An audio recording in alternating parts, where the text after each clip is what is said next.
আলাইকুম। Debate with Rana চ্যানেলের পক্ষ থেকে সবাইকে স্বাগত জানাচ্ছি। আমি রেহনুমা জয়ী। শুরুতেই সংবাদ শিরোনাম।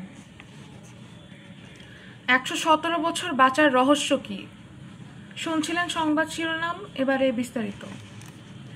শতবর্ষী মানুষদের হামেশাই একটি প্রশ্নের মুখে পড়তে হয়। প্রশ্নটি হলো, আপনার এই দীর্ঘ জীবনের রহস্য কি? এমন প্রশ্নে কেউ কেউ কথায় কথায় দীর্ঘায়ু ও সুস্থ একটি জীবন পেতে কিছু পরামর্শও দেন।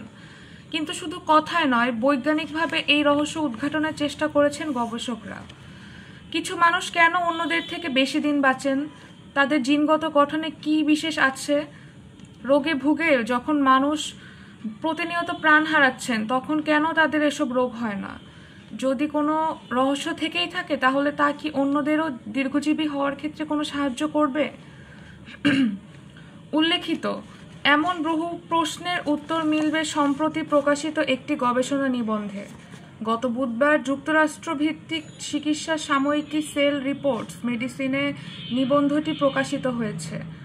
গবেষকেরা 117 বছর 168 দিন বেঁচে থাকা এক নারীর জিনগত বৈশিষ্ট্য বিশ্লেষণ করে তুলে ধরেছেন এতে। মার্কিন বংশোদ্ভূত স্প্যানিশ ওই নারীর নাম মারিয়া ব্রানিয়াস মোরেরা। 2024 সালের আগস্টে তিনি মারা গেছেন। মৃত্যুর আগ পর্যন্ত তিনি ছিলেন বিশ্বের প্রবীণতম জীবিত ব্যক্তি। তিনি জীবিত থাকতেই তাকে নিয়ে এই গবেষণা শুরু করা হয়েছিল। গবেষণাটি যারা করেছেন তাদের একজন মালেন এস্তেলার। স্পেনের বার্সেলোনার জোসেফ ক্যারারাস লিউকেমিয়া রিসার্চ ইনস্টিটিউটের এই গবেষক সিএনএনকে বলেন, তিনি মোরেরা ছিলেন অত্যন্ত উদার মনের একজন মানুষ। তার সঙ্গে কাজ করাটা ছিল এক অসাধারণ অভিজ্ঞতা। মোরেরার দীর্ঘ জীবন নিয়ে গবেষণা করতে গিয়ে কিছু বিশ্লেষণ করা হয়েছে। প্রথমে গবেষকেরা মোরেরার রক্ত, থুতু ও মলমূত্রের নমুনা সংগ্রহ করে সেসবের জিনগত বৈশিষ্ট্য বিশ্লেষণ করে দেখেন।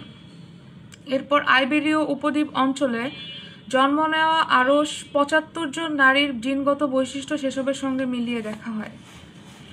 সব বিশ্লেষণ করে গবেষকেরা এই উপসংহার টানেন যে মোরেরার দীর্ঘজীবন পাওয়ার নেপথ্যে রয়েছে দুইটি বিষয়। প্রথমত, তিনি বিশেষ জিনগত বৈশিষ্ট্য নিয়ে জন্ম নেন যা তাকে দীর্ঘায়ু হওয়ার সুযোগ করে দিয়েছিল, অর্থাৎ তার ডিএনএ বা জিনে এমন কিছু বৈশিষ্ট্য ছিল যা দুর্লভ। এটা তাকে অনেক রোগ থেকে সুরক্ষা দিয়েছে। দ্বিতীয়ত, শুধু জিনগত বৈশিষ্ট্য হলেই হয় না, তার জীবনযাপন পদ্ধতি ও খাদ্যাভ্যাস ছিল স্বাস্থ্যকর। মোরেরার দীর্ঘ জীবনের পেছনে জিনগত বৈশিষ্ট্য ও স্বাস্থ্যকর জীবনধারা দুটোই প্রায় সমানভাবে কাজ করেছে বলে গবেষণায় উঠে এসেছে। মানেল এস্তেলার কথায়, মোরেরা শুরু থেকেই ছিলেন ভাগ্যবান। আজীবন স্বাস্থ্যকর জীবনযাপন দ্বিতীয় আশীর্বাদ হয়ে আসে। কখনো ধূমপান বা মদ্যপান করেননি। যতক্ষণ পারতেন কাজ করতেন, থাকতেন গ্রামীণ খোলামেলা জায়গায়। প্রতিদিন সকালে 1 ঘন্টা হাঁটতেন। তার খাদ্য তালিকায় ছিল অলিভ অয়েল, আর ভূমধ্য সাগরীয় অঞ্চলের মানুষের মতো ছিল তার খাদ্যাভ্যাস। তিনি দিনে অন্তত 3 বার করে দই খেতেন। কিংস কলেজ লন্ডনের অধ্যাপক ক্লেয়ার স্টিভস বলেন, এই গবেষণার যেসব বিষয়ে বিস্তারিতভাবে বিশ্লেষণ করা হয়েছে তা সত্যি অসাধারণ। গবেষকেরা বার্ধক্যের নানা রকম প্রক্রিয়া খুঁটিয়ে দেখেছেন। আমার জানা মতে এত বিস্তারিতভাবে এর আগে এ ধরনের কোনো গবেষণা হয়নি। এতক্ষণ সঙ্গে থাকার জন্য ধন্যবাদ। পরবর্তী